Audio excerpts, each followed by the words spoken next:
Good morning, Bulldog fans. It is Chris Kewart here again with Dog News Daily Live, brought to you by DoMyOwn.com. Thanks out. We couldn't do this without our sponsors at DoMyOwn.com. They are a leading service provider for home and garden, lawn care. Go to the website right now. You'll be able to see here for any of your pre-emergent sprays. Go on there. They have a special running.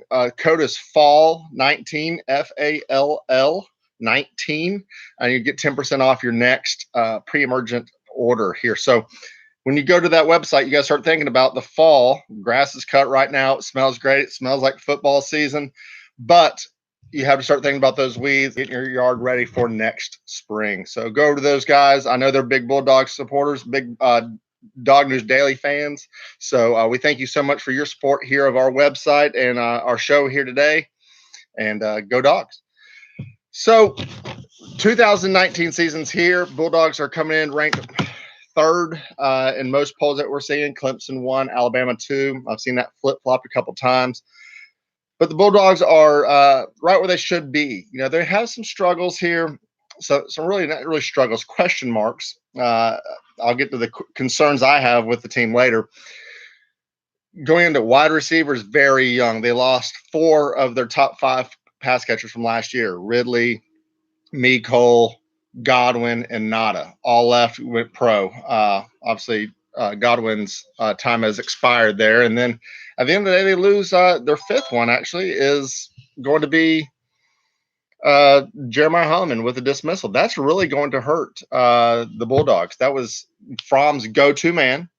That's the guy who he looked for in the red zone. He's a big body, great blocker on the outside, and that's what really earned his time there with the Bulldogs was his time working as a blocker. He had the red shirt his first year, came in right behind Wims, and became what the Bulldogs in 2017 had was in Wims. So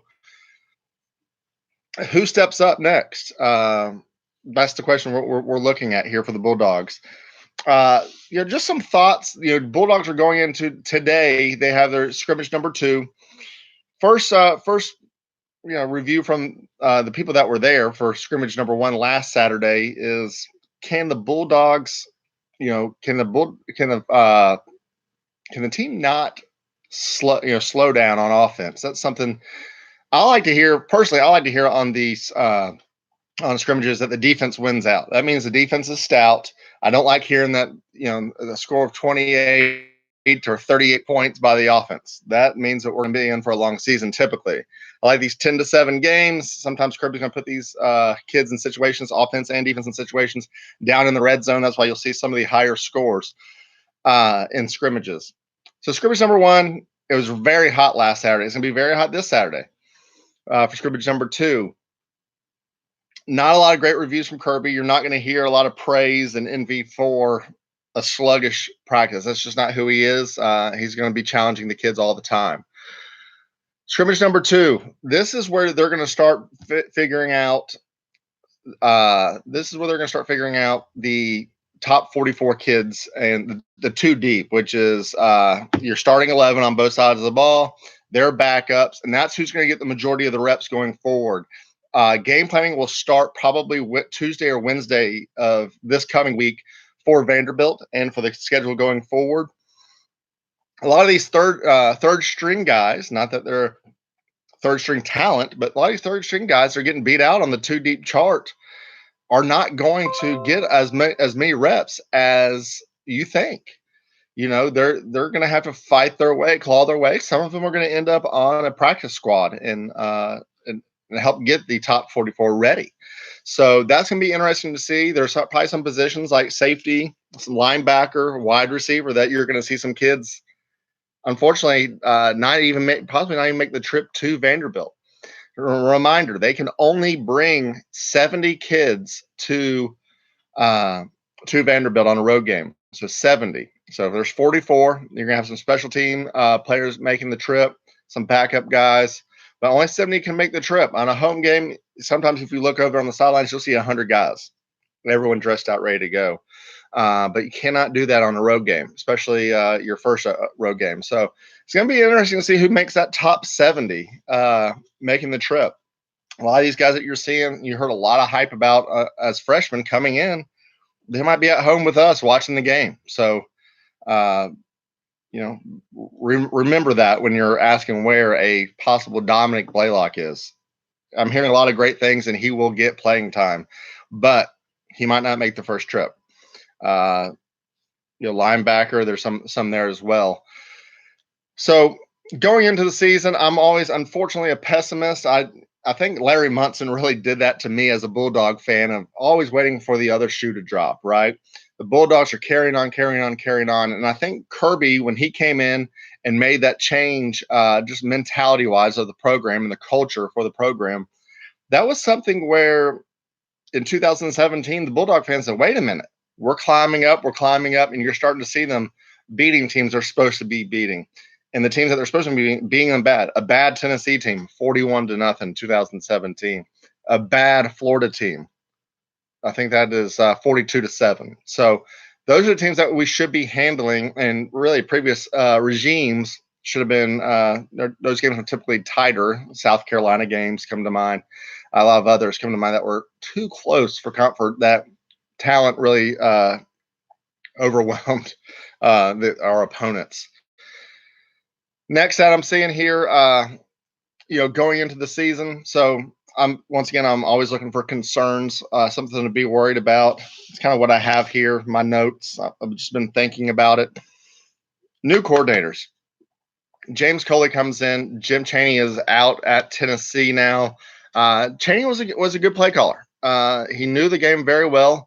One thing that Bulldog fans probably didn't realize a lot with Chaney is we had the same formations and could run 5 or 6 different plays out of that same one formation. It really tricked up the defense, and that was one thing with Kirby when he hired him. He liked that. Gave him fits at Arkansas, 14-13 game, I believe, back in the mid 2000s. Gave them fits. Arkansas was known as a running team, would run the ball 60, 70 times a game. They threw the ball 50 times. Threw them off, completely threw off Alabama's game plan. Almost pulled the upset that year. That stuck in his mind. That's why he got the job. He's now on to Tennessee. Will do them good at Tennessee. Hopefully not the week we're playing them, but I could see some just solid play calling up there. Now here comes in James Coley. Bulldog fans, do not think that Georgia is just going to go fly into this season. We're going to be some high-flying spread offense. That's not what Kirby wants to do. He values the ball way too much, and turnovers are a game killer and can really the talent that Georgia has.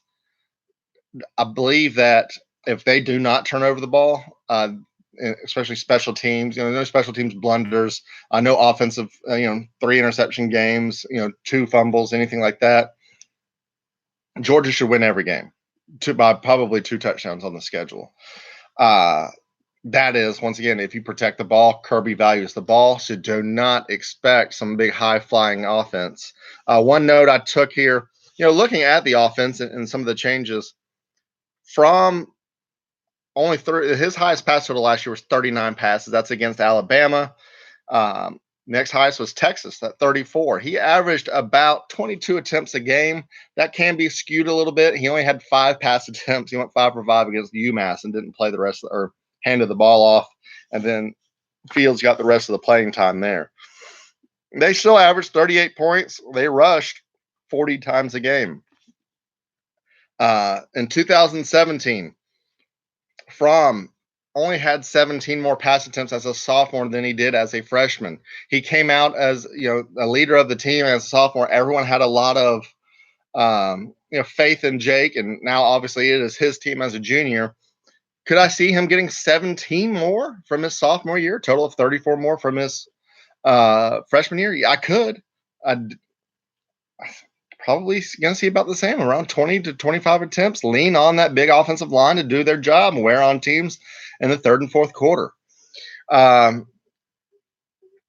looking at the offense, James Coley, I don't see them that mindset changing very much, especially with a young wide receiver core. So expect a lot of the same types of offense. Next, I mentioned new coordinators. Dan Lanning, his first interview or first time on the job is the Texas game. A lot of people look at this team and say, "Hey, this is Kirby's defense. This is Kirby's baby. He focuses on the defense, focuses more on the cornerbacks and those guys in the backfield." Georgia now, especially last year, really DeAndre Walker's their only really pass rusher. Adam Anderson was a little bit too light, and you have Walter Grant is pretty light, but now there's Aziz Olujari comes in, had a breakout game, or at least showed you his talents there in the Texas in the Sugar Bowl game. Georgia is just not loaded, it's not the word, but there's just the depth there in the outside linebacker core. So you have Adam Anderson, a full year in the strength and conditioning program. You have Olujari, who I mentioned, Nolan Smith, who comes in. So you have numerous guys. Jermaine Johnson, who came in as a junior college transfer. You have a bunch of guys that can put pressure. So expect Kirby to, as much concerned as we were about the havoc, causing havoc plays. Expect a little bit more blitzing because they have the guys to do it. Kirby likes to keep the guys in front of them, keep the ball in front of them, and then just go make sure tackles, similar to a Roquan Smith. Didn't do a lot of blitzing, but they had edge guys, Carter and Bellamy, that could just come off the edge and create a natural pass rush, and Roquan was there to clean up behind him back in 2017. Expect a little bit more blitzing, but this is a young core. Get on to my next concern here for going into the 2019 season is, speaking of no Roquan, there is no Roquan. There is no DeAndre Baker. 2017, you have the Buckets Award winner, the Defensive Player of the Year, top 10 draft pick, unbelievable, once in a generation linebacker on your team. Made a lot of plays, and they've really funneled the defense around them to feed into Roquan to make the tackles, over 100 tackles that year. Last year, the field is cut in half. They don't throw to the left side of the field. DeAndre Baker's there, another award winner, another top first-round draft pick. So it'll be interesting to see who steps up to be the guy on defense. I think on offense, you're seeing DeAndre Swift, Jake Fromm. There's enough talent there for one guy to step up and maybe win a game. We haven't seen it from Jake yet with his arm, but he can definitely will the Bulldogs to win a game. So who's that on defense? Gets to my next point, cornerbacks. Eric Stokes came on late last year. He's really a track guy and came in, stepped up, and made a lot of big plays. But is he the guy that's going to lead the team? Opposite side of him is, we have sophomores. We do have Tyreek Stevenson coming in, getting a lot of pub from the coaches on being a playmaker, a ball hawk. So that should be interesting to see how he comes in plays. But for that right side, I think you're going to see Stokes on the left side. I think you're going to see a lot of competition there on the right side. Good thing for them is behind them, and on the safety side, you have J.R. Reed, senior, LeCount, junior. So these guys are there, ready to make a presence and ready really to help out each side of the ball. LeCount was really good in actually coverage last year. Needs to work on over pursuit a little bit on the run stopping side. So cornerbacks is a concern. The right side did get picked on a little bit more in comparison. So let's see how they look as a core. Obviously, a good pass rush always helps out a questionable back end of the defense, but I think it still is a pretty strong suit, especially in comparison to SEC East. Maybe not the top in the SEC, but probably a top 5 defense for sure. Probably top 2 or 3. Next up, speaking of, we'll just stay on the defensive side of the ball. Defensive line. That's something up the middle. I'm just not hearing a lot of pub. Jordan Davis is obviously the run stopper there for the Bulldogs. Missing him in the Texas game was a big hit. There's just a lot of times where it was 3rd and 1, 3rd and 3, and they were running it and teams were running it right up the middle on us and getting first downs, and they could kind of exploiting the defense right up the middle.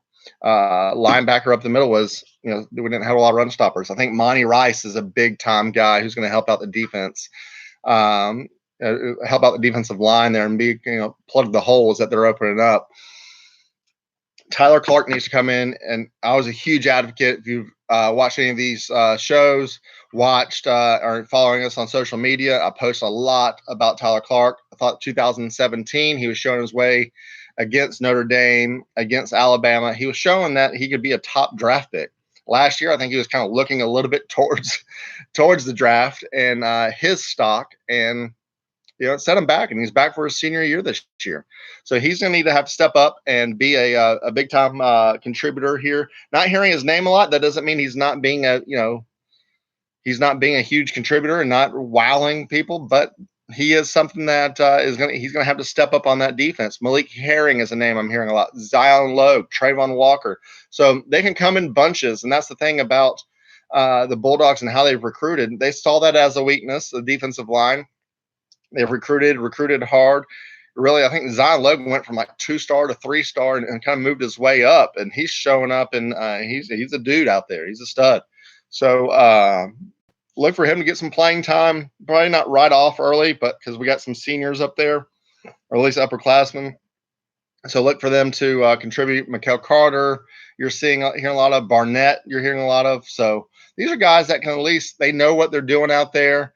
And it's time, hey, when you got competition coming in for your spot, that tends to help crank up the pressure internally, and for you to play your best ball. So one thing I noticed, and I mentioned a bunch of third downs against Texas, it just seemed like, we gave up 178 rushing yards, which is pretty high, but 49 attempts. A lot of that was a running quarterback, which always throws the Bulldogs off. There's a Kirby Smart defense a little bit for a loop in some of the other games that we've had this year. You could tell they really missed Jordan Davis. They also missed Monty. They also missed DeAndre Walker in that game. As bad as we looked, we lost by 7. Now onto the other side of the ball for my concerns. There seemed to be a lot of times last year where the offense stalled out, didn't score many points, didn't look great against Tennessee. The fumble, the miss blocking assignment by Nada, picks up a fumble by Fromm. He runs it 30 yards for a touchdown. Not as they drew that up, but if it's not for that game's almost a one-score game. Bulldogs end up winning, I think, 24-12. It was in an ugly game and just did enough to get out of there, which against that Tennessee team, they shouldn't have done that. It should have been a blowout. I don't think there was any questions of the game in jeopardy, but they knew they were in a game, and Pruitt even mentioned that in his post-game press conference. So the offense is going to have to step up. What we're hearing on the running backs, Swift looks really good. He was out this past week a day. Now, that's only a media viewing session, guys. So that's only 10 minutes, 10 to 12 minutes that you're seeing when you're seeing these daily practice write-ups. This is only 10 minutes that the team's getting to see the team. So that's why you're getting little glimpses and flashes of guys. Swift isn't out there. He was out there the next day. From all accounts that we're hearing, Harrion looks good. Thank God for the recovery for Zamir White. It sounds like he is just turning a lot of heads. Everyone's rooting for him. Offensive side of the ball, defensive side of the ball, a lot of the fans. So it's going to be interesting to see how they play him here in the beginning of the season. If it's going to be a 5-6 carries, as I said, they had 40 attempts, 560 attempts. There's 4 or 5 running backs that are going to get carries. Swift had about 163 carries last year. Holyfield had 150 of them. They both went over 1,000 yards last year. Swift only carried the ball 17 times, was the most in one game. I see him maybe getting up to 20 this year if he can continue to stay healthy. I think you're going to see Zamir White with the physicality that he brings. He's going to get 10 to 12 carries a game, maybe that 150 carries for the season. I think you'll see about 100 with Harrion, just a spark plug of the team, willing to go in, get the dirty yards and get the tough yards. And, he hits the hole hard. James Cook didn't get a lot of show last year. Wasn't this really the size that he needed to be? But he showed a lot of flash, needs to learn to hold on to the ball. That is one thing that he did struggle with as a freshman, a lot of fumbles, but he also showed the flashes of a lot of 60 and 70-yard runs, that he is that explosive. I expect to see him coming out of the backfield, maybe some two-back sets, and then going into, slot receiver and trying to match him up with a linebacker could be dangerous and very smart for the Bulldogs to utilize him and his talents. See him getting 100 carries. McIntosh will probably get a couple runs here early in the season and probably late in the season, but I wouldn't expect to see a lot of McIntosh in the SEC schedule. And then it comes down to wide receivers. Who's Jake going to throw to? You're seeing a lot of Matt Landers. He and Lawrence Cager, the Miami transfer, are battling a lot for that outside wide receiver position. It's going to be interesting who starts that off. You're going to see those two battling for that position. Tyler Simmons is going to be on the other side with what we're hearing Pickens right behind him. Pickens made the absolute incredible Randy Moss-like grab against the two defense and a questionable ball thrown, to be honest with you, from Stetson Bennett. But I guess he's seen enough of Pickens to know he'll go up and get it. But that is that's coverage of about three guys. Excuse me. I'm not sure you'd see Jake force that one in there. But he made the catch, and we really just need to see with Pickens, physicality-wise, he can be in the games and hold his own. And what kind of blocker is he, and what kind of route runner is he? If he's just a raw athletic dude, maybe he gets in there, in just some different plays. But it'll be interesting to see. AJ Green, his freshman year, really didn't step out until third, fourth game of the season against Arizona State, is where he showed flashes and glimpses, but that's where he really broke out. I think he had 7 catches that game, a couple touchdowns. And then on the slot is Demetrius Robertson. Didn't get a lot of pub, didn't get a lot of action. Had the one reverse against first game of the season last year. Scores a 72-yard touchdown. Everyone's excited, think he's going to blow up. Doesn't catch a pass all season. Coming from the Pac-10, they don't block a lot they don't run the ball a lot either. So he's really had to work on it. Sounds like from everything that we're hearing, especially from Kirby, he's learning how to play the position again and how important run blocking is. Terry Garwin went through the same thing in the 2016 season with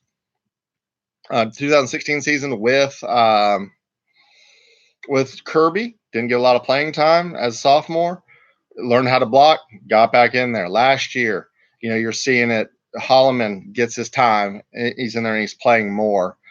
So blocking is a very important thing for the Bulldogs wide receivers. When they're almost doubling their run attempts to pass attempts, that's their focus. They're going to lean on their strengths. Strengths is the offensive line. In that slot position, there is not really a battle. I think Robertson, it's his job to lose. You're hearing Kyrus Jackson. You're hearing Dominique Blaylock there in the slot. I think it's Robertson's job. I like him in that position. We'll see who's going to end up being the go-to guy. Really going to, once again, I know I mentioned Holloman. That is a big blow to the Bulldogs. I think Georgia is a big time. Maybe even gets a few more votes in the SEC media days if he can get to if he's on the team here this fall. So those are my concerns going into it. We will get back with you guys. Definitely want to hear from you out there on social media, Facebook, Instagram, Twitter. We're planning on doing this. We're still going to do our 3 and out. What we're looking for every Thursday, posting that every Thursday, what we're looking for going into that weekend's game. Some key positions, key players that we think will contribute or be a big-time asset or concern to the Bulldogs that weekend. Also, we'll have previous Bulldogs commenting on their score predictions.